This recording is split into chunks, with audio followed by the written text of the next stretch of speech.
at the United Nations Climate Change Conference there. Well, be worried or laugh. For one, Bowen has promised to give other countries at least $50 million more of your money.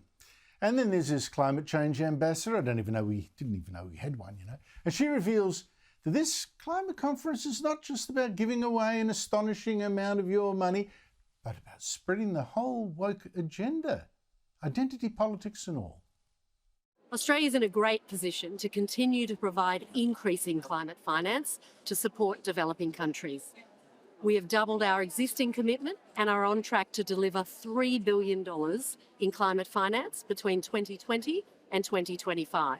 Of course, outside the negotiations, we're hosting a range of events here at the Australian Pavilion, covering important topics such as gender, First Nations contributions, using trade to drive climate outcomes, and hosting the Net Zero Industry Awards for 2024.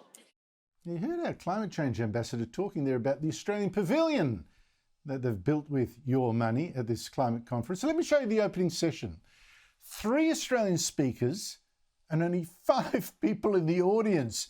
And they were given more absurd identity policies. We must look so stupid. Even an acknowledgement of country, even though this meeting is at the other side of the planet. To the opening panel session of the Australian Pavilion.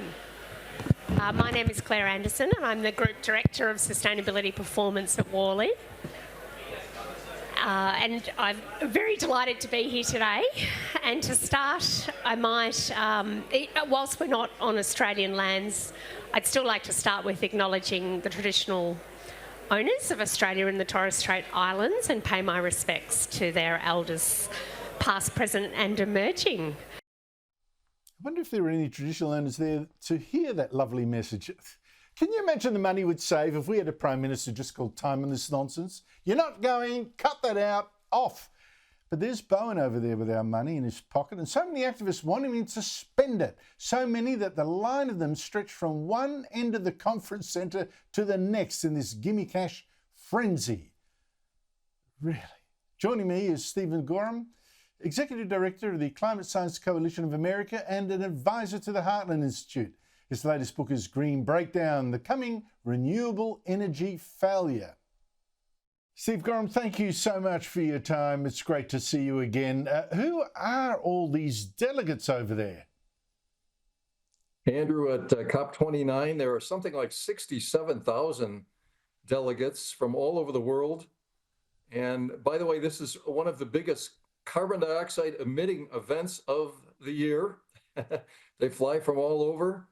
And they use private and public jets and limousines and all sorts of things. And then they fly to Baku, which was originally where the first oil derricks were drilled. And if you drive around there, I understand there are just pumps everywhere. So it's a bit of an ironic sort of an event. But I guess, you know, when you've got a close, what's a dictatorship there, it makes it all very easy to, it all runs quite smoothly. No one's going to say no to the dictator. So that bit's good, I guess, for them.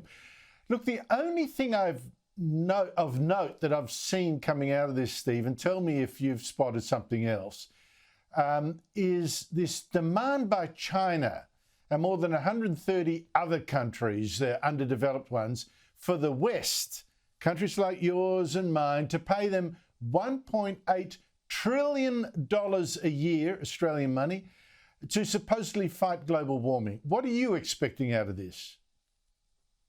Yeah, they have a new thing called a new collective quantified goal to take money from the wealthy nations and give it to the developing nations. And they do classify India and China as developing nations, which is pretty remarkable. Not too many people want to do this. They've also proposed taxing everyone, all of the oil and gas industries. They've proposed taxing airlines. They proposed taxing the wealthy so that they can raise all this money. It's a huge effort here, and it is a lot of groups are pushing back against this. Well, the ones that would be paying it would have to. I worked out that pro rata, talking Australian money again, it's $1,500 per man, woman and child in the West. So I don't know any government that's going to be signing up to that. But I can understand, Steve, why the Taliban thought it was worth going to this Baku thing, because if they get a slice of that, what might they make of it? But I tell you, what do all these conferences achieve? They seem to me just a tin-rattling exercise by poorer countries to guilt the West into giving them free money. What do they actually achieve for the climate? Well, you're right. That's right. Many of these nations participate to get money. That's their goal. But there has been almost no change. We've had COPs now, Conference of the Parties, since 1995. We've had 29 of these. We have them just about every year. And by the way, Australia is angling to host COP 31, and they're battling it out with Turkey right now. So they want to make a real good showing at COP 29 here. But you're right. If you look at what has happened, we have had world CO2 emissions and energy consumption have been rising steadily since 1965. There really is, except for the COVID year 2020, there's been no reduction in CO2 emissions. Energy consumption is up about 50% since the year 2000, and it's going to continue to rise. And then if you look at the world's share of energy, according to the International Energy Agency, 81% of the world's energy still comes from coal, gas, and oil. And that's the same as it was in 1999, despite the fact that the world has had all of these conferences, 29 of them, and spent more than $5 trillion on renewables. So it really isn't having any effect. You really should be calling this a failure. And maybe a scam. In your latest book, Green Breakdown, and we've talked about this the last time you were on your book, but where you predict that the world is heading for a renewable energy failure.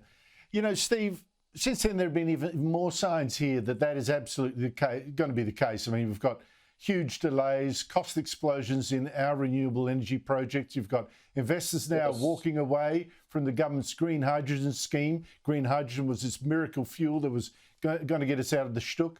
What signs do you see of this breakdown? Well, there are many, many signs. We're having wind turbines that are that can't get installed off the U.S. coast. We have a electric vehicle kind of a big hiccup this last year. EVs have been losing share in the United States and in Europe. We have, if you look at the renewable equipment stocks globally, they're doing very, very poorly. There's an index called the RENIX Index, RENIXX, of the top 30 industrial green equipment companies. That is down from when it was formed about 2004. And at the same time, the Standard & Poor's 500 has quadrupled.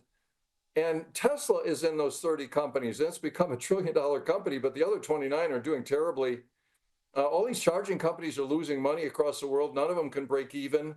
The top 8 solar firms across the world, most of those are Chinese, but their stocks are losing value. I mean, just on and on. And the financial organizations are realizing that there's just very poor investment to go for these renewable companies. So there are a lot of signs that this is about to collapse. Well, if it wasn't for taxpayer money propping up a lot of this effort, they'd be even in a worse situation. But there it is. It's a big taxpayer money drain. And thank you very much for what you've done to try and highlight this. Steve Goreham, thank you so much for your time. Thank you, Andrew.